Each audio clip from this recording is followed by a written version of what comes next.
Bonjour, eh bien c'est la 12e émission de Lecture Plurielle et aujourd'hui nous allons aborder avec vous le thème de la douleur. Mon invitée c'est Marie Robin qui va se présenter à vous. Bonjour Charlotte, bonjour à tous et merci de m'avoir invitée. Alors, depuis 10 ans déjà, je souffre de douleurs chroniques permanentes dans les suites d'une lésion du nerf sciatique. Il s'agit d'une neuropathie invalidante, d'une douleur qui ne se voit pas comme bien d'autres. Et j'imagine, Charlotte, que c'est pour ça que tu m'as invitée. Oui, je pense que tu es l'interlocutrice qu'il faut pour cette émission. Et on va s'interroger sur cette problématique. Est-ce que la douleur qui nous apparaît si pénible, si étrangère à nous, est-ce qu'elle peut avoir un sens ? Donc on commencera par évoquer avec vous le caractère absolument insupportable et je dirais indécent de la douleur. Alors, pour inaugurer cette réflexion, nous nous sommes appuyés sur La douleur de Marguerite Duras, un texte remarquable qui est le récit d'une attente, celle de Robert Antelme, qui était donc déporté à Dachau, et celui de son retour. Alors, on a une sorte de triptyque très intéressant. Ce sont des gens qui s'aiment, après elle attend, et quand elle le revoit, c'est la fin de l'amour. Quand il revient, elle est la maîtresse d'un autre, et elle ne reconnaît pas cet homme quand il revient. En fait, elle ne l'aime plus. Et on respectait un schéma qui était le mari, le revenant, l'étranger. Ce qui te rappelle, Marie, cette œuvre qui te tient au cœur, l'étranger. Alors, la douleur l'a déshumanisée. Elle évoque de façon très violente sa maladie, les problèmes qui affectent son corps. Elle parle même d'une merde qui était inhumaine. Il lui fait quasiment horreur. Et ça donne à ce texte, évidemment, sa force. Alors, Marie, la douleur est insupportable, mais en quoi, par exemple, peut-elle être indécente ? Elle nous est étrangère, on ne la comprend pas quand on la croise, elle est inexplicable.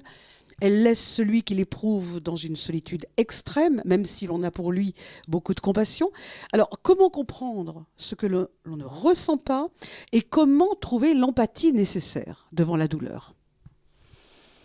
Grande question, grande question, Charlotte. Alors, dire de la douleur qu'elle est indécente, déjà, j'ai envie de dire, tel que tu l'exposes là, qu'on vient la personnifier, la douleur. Comme Duras peut la personnifier, comme tu viens de le dire aussi. Elle s'impose, elle s'installe, elle prend ses aises. Et vis-à-vis de l'entourage, l'indécence rejoindrait l'impuissance que la douleur engendre. Comment soulager ? Comment tenter de comprendre ? Nous en venons donc très vite à l'indicible. Nous sommes au-delà des mots dans quelque chose de très intime qui mène effectivement à la solitude pour celui qui souffre du fait de la douleur. Et il me semble qu'il s'agit de cette indécence lorsque Marguerite Duras écrit dans son texte « La douleur ». Le retour des survivants des camps, comme tu le disais, l'attente des familles, ce qui ne peut se dire, ce qui n'a pas de mots. Seuls ceux qui ont vécu cela peuvent comprendre. D'autres auteurs, comme Semprun, ont décrit cette émotion-là. La prise de conscience de cette solitude dans la douleur est très difficile à vivre, mais incontournable. Il va falloir l'intégrer tout autant que la douleur elle-même. C'est une autre chose encore à intégrer, en plus, un cumul incompressible. La compassion que tu évoques, la pitié, pour ma part, ne viennent pas aider quoi que ce soit, ni qui que ce soit. Je dirais que la compassion, ça va plus amener à la plainte, à une plainte en boucle qui finalement ne mène pas bien loin, à mon avis. Et je préfère le terme de bienveillance. La bienveillance dans un entre-dit, c'est-à-dire dans ce qui est su, qui n'a pas besoin de se dire. Je disais pour ma part que la douleur est invisible, le handicap, l'invalidité qui ne se voit pas. Et dans cet entre-dit-là, il n'y a pas besoin de dire, on sait. Ça me semble très important de dire les choses de cette façon-là, dans cette relation à l'autre. Savoir que l'autre sait, c'est déjà un soulagement. Et pour revenir à l'indécence, il n'est plus besoin de montrer. Si on parle de l'indécence comme de l'impudeur, etc., il n'y a plus besoin de montrer. C'est su, c'est connu. Quant à la question de la torture, tu vas peut-être l'évoquer, je crois, Charlotte, non ? Oui, je l'évoquerai un peu plus tard.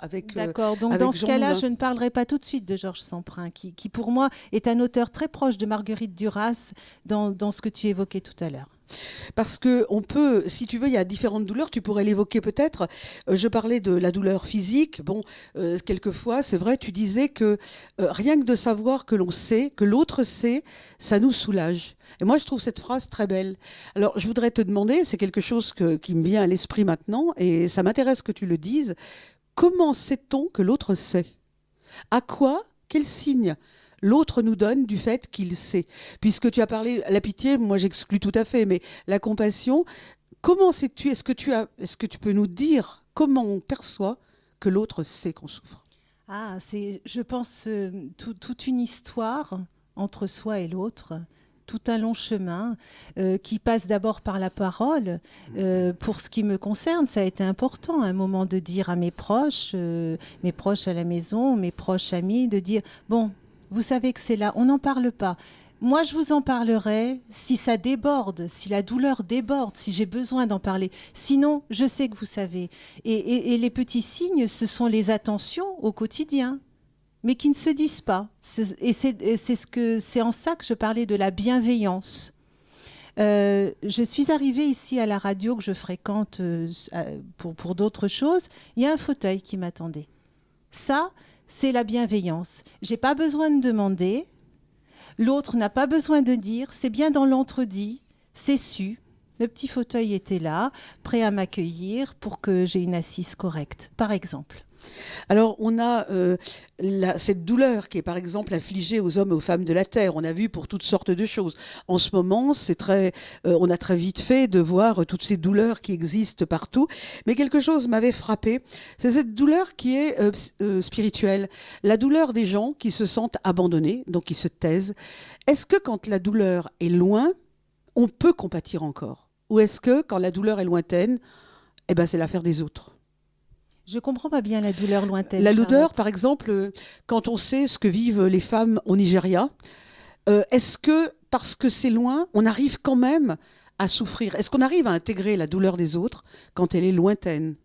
Alors là, tu parles pour moi un petit peu d'autre chose que ce qu'est de la douleur physique. C'est-à-dire, c'est constater que l'autre... Tu parles de souffrance et dans toute Mhm. ce distinguo qu'on peut faire, et on peut en parler des heures, de ce qui est du distinguo entre la douleur et la souffrance. On parle de douleur physique, de souffrance morale, de souffrance physique, de douleur morale. Bon, tout ça s'enchevêtre et il me semble que dans ce qui est loin, on est touché, émotionnellement touché. Et là, pour le coup, on peut compatir, mais aussi se sentir tellement impuissant devant ces drames que tu évoques. Et donc, on ne va pas ressentir la douleur, mais on va être dans une émotion qui va nous prendre tout entier, telle que la douleur, la souffrance peuvent prendre ces femmes, ces hommes dont tu parles. Alors donc, cette douleur, elle semble vivre en huis clos. Elle semble donc à vivre en huis clos avec soi-même. Et c'est cette prise de conscience que nous sommes seuls avec elle, seuls pour l'affronter, qui va nous amener au second point. Mais avant, on va faire une petite pause musicale. Sometimes I feel like a motherless child. Sometimes I feel like a motherless child. Sometimes I feel like a motherless child, a long way from home,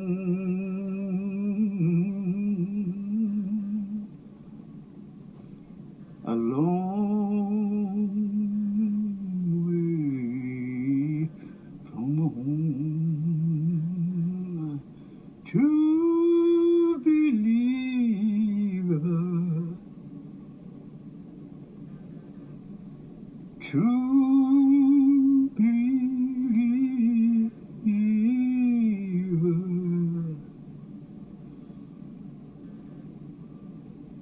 not a long way from home.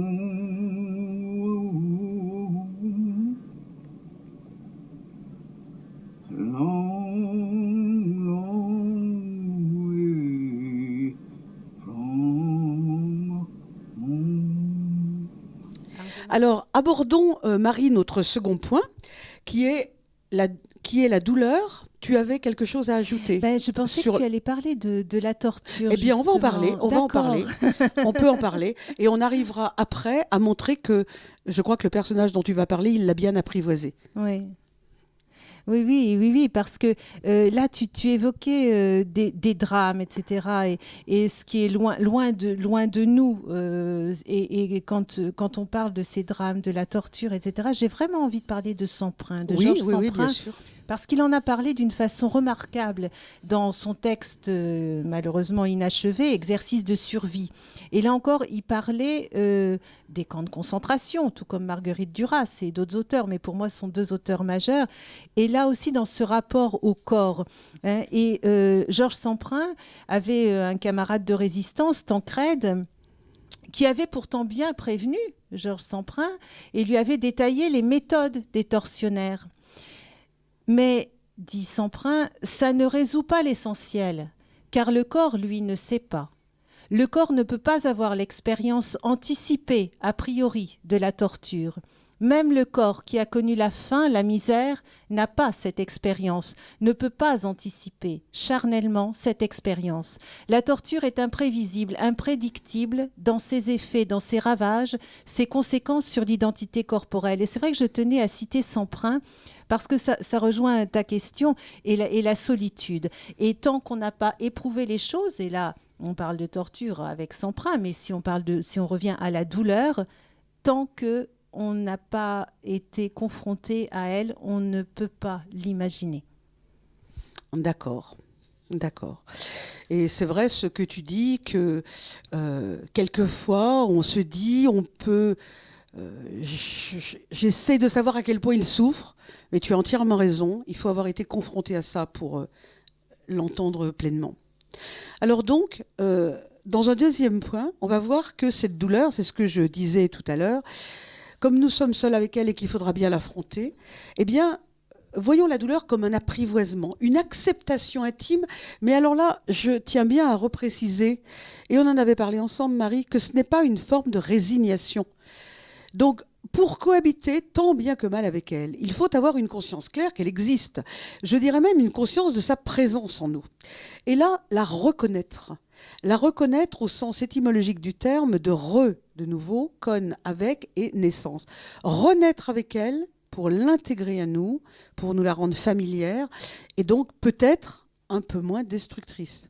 Et donc, on sait bien que c'est lorsque nous avons annexé nos souffrances, que nous les avons colonisées en quelque sorte, qu'il devient possible de reprendre un certain pouvoir sur elles, faire une sorte de ce que j'appellerais un pacte, même si cela semble étrange. Tout à l'heure, on a parlé du temps de la révolte.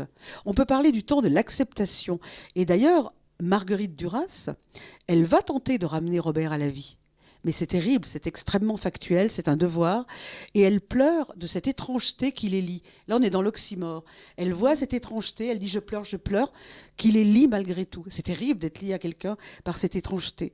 Alors, dans l'apprivoisement, l'acceptation de cette douleur, Marie, je pense que tu es passé maître dans cet art. Est-ce que tu peux nous en parler de cet apprivoisement? J'ai quand même bien dit qu'elle était un peu moins destructrice. Tu ne vas pas malheureusement nous dire voilà, tout va bien. Tout va bien, c'est ce que j'ai l'habitude de dire quand on me dit comment ça va et que j'ai pas envie de parler, justement, quand on n'est pas dans l'entre-dit dont je parlais tout à l'heure. Voilà, alors, effectivement, la douleur, elle nous plonge dans un rapport particulier au temps. Ce que j'appelle le temps de la douleur, moi j'aime bien cette expression, le temps de la douleur. Si j'en parle, c'est parce que je l'ai éprouvé.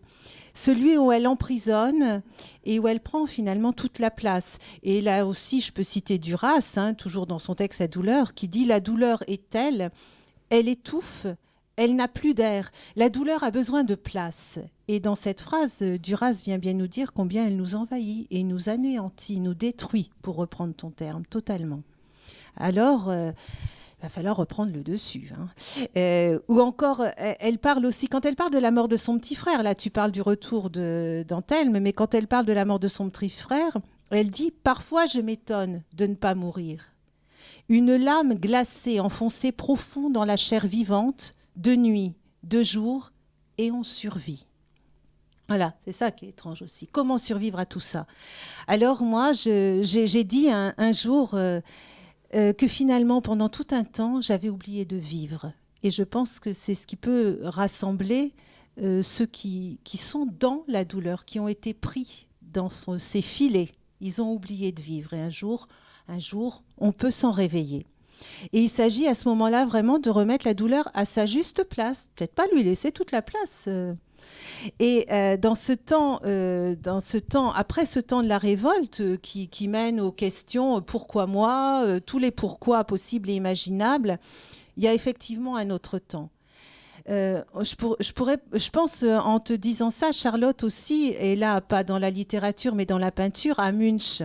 Et cette peinture qu'il a dépliée de différentes façons, 5 fois, je crois, le cri, le fameux cri de Munch. Alors, il se baladait tranquille avec des amis, et puis tout à coup, il a une vision de fin du monde. La nature entière qui saigne.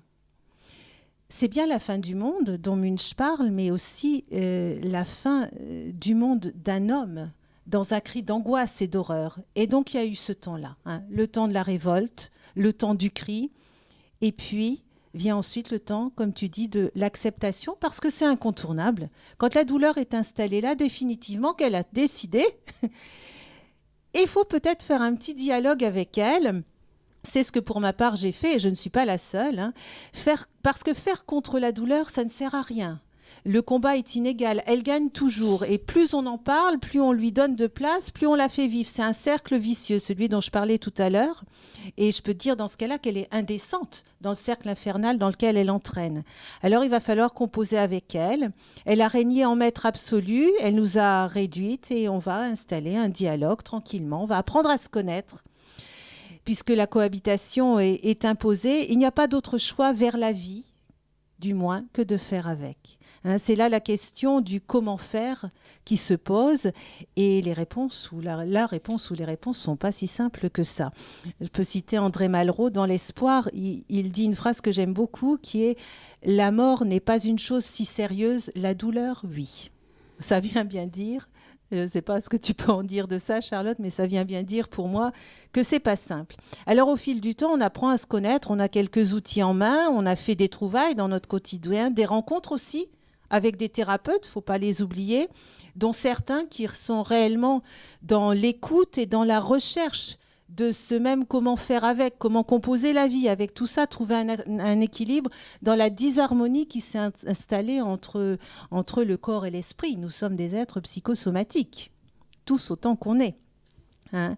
Alors voilà, il faut accepter, on n'est plus comme avant. On est toujours soi, on va se retrouver, on va chercher à se reconnaître, mais on n'est plus comme avant. Il y a bien un avant et un après, et une reconstruction qui est à faire avec cette nouvelle donnée. En ça, il s'agit bien d'une renaissance, d'une reconnaissance aussi, tu disais si bien. Oui. Hein. Alors, il faut du temps pour s'accepter aussi différent. Alors, la vie coulait de source, allait de soi. Le chemin était tout tracé, si on peut dire, hein, brièvement, et patatras, tout s'effondre. Il est logique quand même qu'il faille prendre du temps pour se relever quand tout s'effondre un jour, notre vie, toute pensée, tout imaginée. Hein. Voilà, Charlotte. Alors donc, c'est bien que tu nous fasses part de cette expérience qui est une expérience vécue, donc une expérience intime. Et il est vrai que on retrouve cette chose-là, cette manière d'accepter la douleur, de vivre avec, dans ce magnifique texte de Charles Baudelaire, dans son texte Recueillement, alors que je ne vais pas lire parce que nous approchons de la 3e partie et aussi nous avons que très peu de temps pour la traiter. Mais quand Baudelaire disait « Sois sage, ô ma douleur, et tiens-toi plus tranquille », quand il disait « Ma douleur, donne-moi la main, viens par ici », ou quand il finissait son texte en disant « Entends ma chère, entends la douce nuit qui marche », t'aurais pu dire des phrases comme ça, avec ces allitérations M qui font taire la douleur en nous, et qui nous disent « je suis là, mais finalement, je ne suis pas ton ange gardien, n'exagérons pas, mais sans moi existerais-tu ?» Ce qui nous amène à une 3e partie, au-delà de l'acceptation, Interrogeons-nous pour savoir si on ne peut pas la traverser, la douleur. C'est un terme que tu avais toi-même employé. Laisser en deçà nos souffrances pour aller au-delà et découvrir peut-être les bienfaits, je note ça entre guillemets, de la douleur. Est-ce que la douleur ne pourrait pas être perçue comme recommencement, comme chemin de plénitude ? Il faut peut-être faire l'expérience de la douleur et au sens même de l'expérience pour accéder à une certaine forme de sagesse. La sagesse n'a rien à voir encore avec la résignation ou avec la soumission. Rester maître au-delà du mal. Quelle expérience as-tu, Marie, de cette douleur qu'on a traversée, recommencement et chemin de plénitude ? On a plus énormément de temps, mais on a le temps quand même de t'écouter. C'est vrai que le terme traversée, pour moi, il est important. Il est comme dans les rites de passage dans certaines civilisations, à différents endroits. Traverser pour devenir quelqu'un d'autre, dans les rites de passage. Et pour ce qui est de la douleur, de repousser toujours les limites. Ça me semble important de dire ça. Après, quand tu parles de bienfaits, alors je me permettrai d'atténuer ton terme. Il était entre guillemets. Oui, je sais bien, Charlotte. Si ce n'est pour dire, parce que quand même, si ce n'est pour dire qu'elle est tellement présente qu'elle oblige à répondre aux questions existentielles. Et en ça, le bienfait entre guillemets. Qui suis-je ? Quel est le sens à cette vie ? Vaut-elle d'être vécue ? On traverse finalement ces questions-là avec la douleur. Des questions que sinon on ne se serait peut-être pas posées ou peut-être pas de façon aussi cruciale.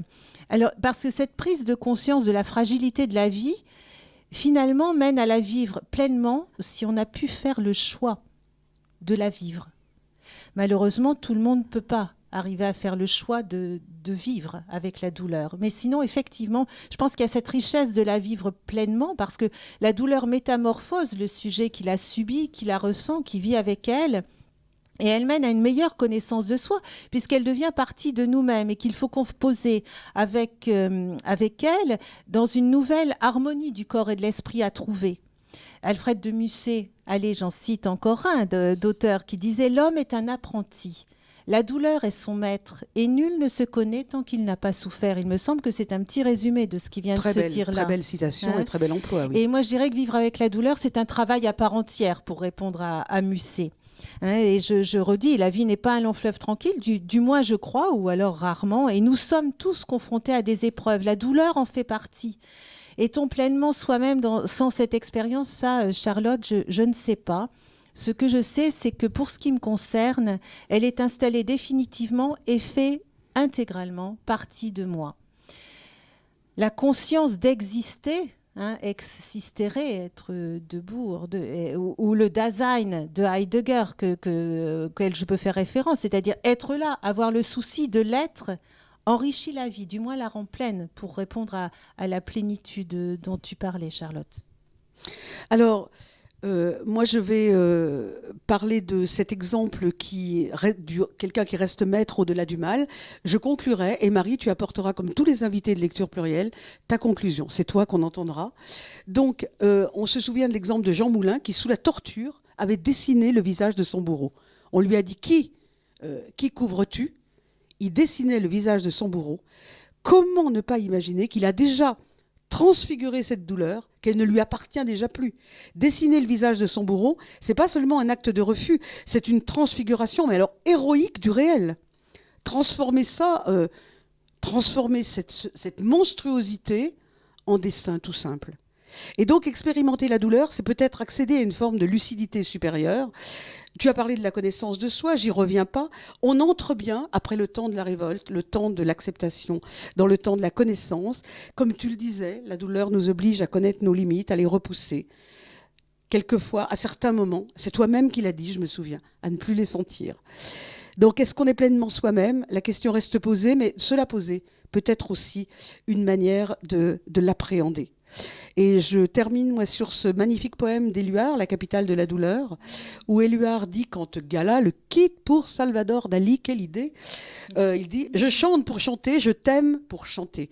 Ce qui illustre bien que ce qui est vraiment important, ce qui transcende la douleur de l'abandon, au-delà de la femme aimée, c'est l'amour qu'elle a rendu possible, elle permet, cet amour qui permet de devenir pleinement poète, et non point seulement amant heureux. Et au fond, c'est assez réducteur, amant heureux, quand on parle de l'accomplissement poétique. Et donc, la douleur, on l'a vu, tu l'as dit, je ne reviens pas sur tout ça. Je voudrais simplement dire qu'il y a devant souvent le déterminant là. Et ça en fait pas quelque chose de conjoncturel, mais une douleur, un état. Ça vient de doulos en grec, l'esclave, celui dont le statut est de souffrir et qui ne peut échapper à cette souffrance. Elle est peut-être bien une forme inaltérable de nous-mêmes, et il faut peut-être bien la considérer comme telle. Mais je te laisse conclure, car c'est ta conclusion qu'on entendra en dernier. Oui, alors c'est important ce que tu dis, la douleur, ça vient bien dire combien c'est extrêmement complexe de venir la cerner, en parler et d'en connaître quelque chose. Je peux dire après un peu plus de 10 ans que je commence à en connaître un petit bout d'elle et de faire avec elle. Il faut beaucoup de temps. Alors tu me demandes de conclure, alors je ne peux pas m'empêcher de conclure avec Freud, hein, tel que sont mes références, et avec son terme Hilflosigkeit. Alors, Hilflosigkeit, en allemand, on ne peut pas le traduire réellement en français, c'est pas traduisible. Mais ça vient exprimer chez Freud cette solitude que l'enfant découvre quand il arrive au monde. L'arrivée au monde, la naissance, c'est aussi une traversée. Et c'est un état pour le bébé qui arrive de détresse absolue. Là, on peut penser aussi au cri de Munch. Hein. Il crie, le bébé qui arrive au monde, il pleure. Et surtout, il cherche des bras secourables. Et il faut absolument qu'il les trouve, parce que sinon, il ne pourra pas vivre. Alors, si je parle de Freud et de son Hilflosigkeit, c'est parce que la douleur, pour moi, met dans cet état de la naissance de dénuement total. On est obligé de tout abandonner, on va tout reconstruire, on repart pas à zéro, jamais, personne ne repart à zéro, mais la douleur nous met bien à nu et tout est à construire, à inventer. Ce sera ma conclusion, Charlotte, que la vie, que finalement la douleur, c'est l'histoire de toute une vie à inventer avec elle. La douleur, l'histoire de toute une vie à inventer avec elle, c'est une très belle conclusion. Et on la comprend par rapport à ce que toi, tu as vécu de douleur. Et donc, inventer une autre vie, c'est remarquable parce que Jean Moulin, il inventait un autre dessin. Donc, je crois qu'il y a effectivement une transfiguration à vivre. Eh bien, Marie, je te remercie infiniment pour ta participation à Lecture Plurielle. Merci infiniment, Charlotte, de m'avoir permis de venir parler de tout ça ici. Et notre prochaine Lecture Plurielle, la numéro 13, aura lieu peut-être un vendredi, sait-on jamais. Mais en tout cas, elle sera en rapport avec les Étonnants Voyageurs, festival qui se déroule à Saint-Malo, vous le savez, cette année du 22 au 25 mai. Nous parlerons donc de littérature. À bientôt à tous. Au revoir, Marie. Au revoir, Charlotte.